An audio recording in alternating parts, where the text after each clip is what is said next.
But we believe it because it's here. It's tangible. Even though I can't see oxygen, I believe that there's oxygen. Just like the wind. The problem is The wind, we yeah. see that on the tangible side, but on the spiritual side, our faith, many of us don't have faith until our faith has been activated. Like the Hebrews and the they when they were all getting bitten by the snake, Sir? and all they had to do was just come look at that bronze serpent. That's it. But they didn't Some didn't. because they were not, their faith was not activated. Now bring that to the church. Pews full, people worshiping, having a good time. But how many of those people's faith is really activated? Listen, if I got up right now on streaming in person, Mother Perry, and I said, the Lord told me to tell y'all, everybody in here, to sow a seed of $500 right now. Put it right here. Half of y'all gonna act like you gotta go to the bathroom.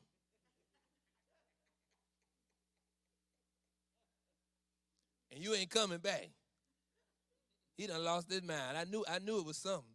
It was too good to be true. You know, but my whole point is, now I'm not gonna do that because the Lord didn't tell me that. Let's get that straight first and foremost. I don't believe the Lord gonna operate with us in that manner. I believe we just give, you know, in our stewardship. We believe that if you take care of God's house, He'll take care of your house. But my point to that is, we believe what we want to believe with the knowledge, with the limited knowledge that we have. And what we believe is not what's always accurate, but we believe it because somebody told it to us. Exactly. Where did that come from? You know, I used to always tell people, you know, one of the things one of my pet peeves, and I'm gonna get to this. One of my pet peeves is this, Miss Benny. Well, they said, who is they? I think I said it one time too. I checked the church records, and I tried to see, was there a person whose first name was they and last name was say. I didn't see any. When you say they say, what you're saying to me is that you're not real enough to tell me who said what. So you put it in some other terms, and you can't come out yourself. My thing is, I was always taught this: consider the source. Now, when I was a child in school, I learned something. I learned about the Dewey Decimal System. I learned about the Dewey Decimal System. I learned about biographies, autobiographies. I learned about all those things, but I always I learned early when writing stuff that you, when you're saying something that's not yours, you got to cite the source. We threw that out the window because you saying something that's not yours. But instead of you citing the source, you saying they say, you plagiarizing. because you're not citing the source. And so again, I say, the gift of knowledge is more than the accumulation of some facts. Facts are good to have. I'm a fact person. I like the fact check. I need facts. You know, when we have the gubernatorial and the presidential debates and stuff like that, I'm sitting there. I love politics. I'm just going to tell you, I love history. Watching that stuff. I don't know why, but I do. But when I'm watching it, I got my computer.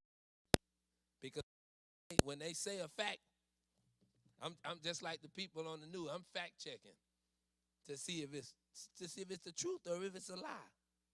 You know, and I tell people all the time, I can preach this gospel all day long, but it's not for you to take my word for it.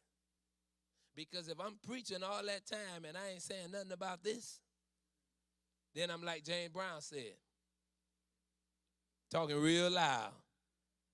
Ain't saying nothing. Y'all act like y'all didn't listen to James. Don't y'all come in playing with me like that.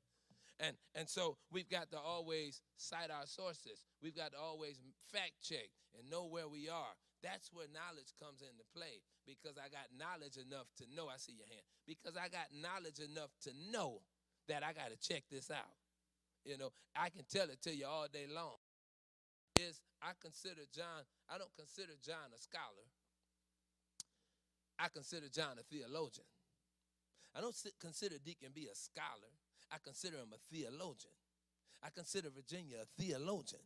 And what I mean by that is a scholar, a theologian, you always in it. You know, a scholar, they get their stuff and they're done. That's it. They're gone. A theologian, you in it all day, every day. You trying to regurgitate it day and night. You're trying to get in this book. You're trying to be satisfied because you want to know. Now, I'd be lying if I sit here and told you I could quote every scripture in the Bible. Because you would say, quote such and such. I say, I don't know. Right then and there, I lied. But that does not mean that that daily I don't get in His Word. That's right. I know where it's at. Yeah, yeah, I can find it. Yeah, exactly, because of the knowledge, and that's why Paul instructed Timothy to do that. Study to show yourself approved, not unto man, unto God. Watch this. And if you're studying, then you ain't got to be ashamed of it, because you know how to rightly divide it. But if you're not studying, you're ashamed. You have seen in the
comes before God with humility, with trust, and with love. Reverence is